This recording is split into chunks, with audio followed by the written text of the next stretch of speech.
ಗುರು, ಇವತ್ತು ನಾನು 1 ನಿಮಿಷದಲ್ಲಿ 30 ಪುಷಪ್ ಮಾಡಿದ್ರೆ 500 ರೂಪಾಯಿ ಕೊಡ್ತೀನಿ. ಶುರುರಲ್ಲಿ ಯಾರು ಕೂಡ ನನ್ನ ವಿಡಿಯೋಗೆ ಬರಲಿಕ್ಕೆ ಮನ್ಸು ಮಾಡಲಿಲ್ಲ. ತುಂಬ ಜನಕ್ಕೆ ಕೇಳಿದೆ, ನಂದು ಅದೃಷ್ಟವೇನೋ. ಅದಾದ್ಮೇಲೆ ಈ ಅಪ್ಪ ಸಿಗ್ತಾನೆ. ಇವನು ಹೇಳ್ತಾನೆ, ನಾ 1 ನಿಮಿಷದಲ್ಲಿ 50 ಪುಷಪ್ ಆರಾಮಾಗಿ ಮಾಡಿಬಿಡ್ತೀನಿ ಅಂತ ಹೇಳಿ. ಇವರು ಪುಷಪ್ ಮಾಡೋದು ನೋಡಿ ಇವ್ರ ಅಕ್ಕ ತುಂಬ ಖುಷಿ ಪಡ್ತಾರೆ. ಅವ್ರನ್ನ ನೋಡಿ ಖುಷಿ ಪಡ್ತೀನಿ ನಾನು.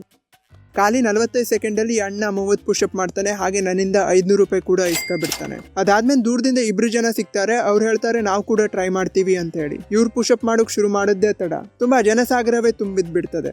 ಹಾಗೂ ಹೀಗೋ ಮಾಡ್ಕೊಂಡು ಇವ್ರು ಕೂಡ 1 ನಿಮಿಷದಲ್ಲಿ 30 ಪುಷಪ್ ಮಾಡ್ತಾರೆ.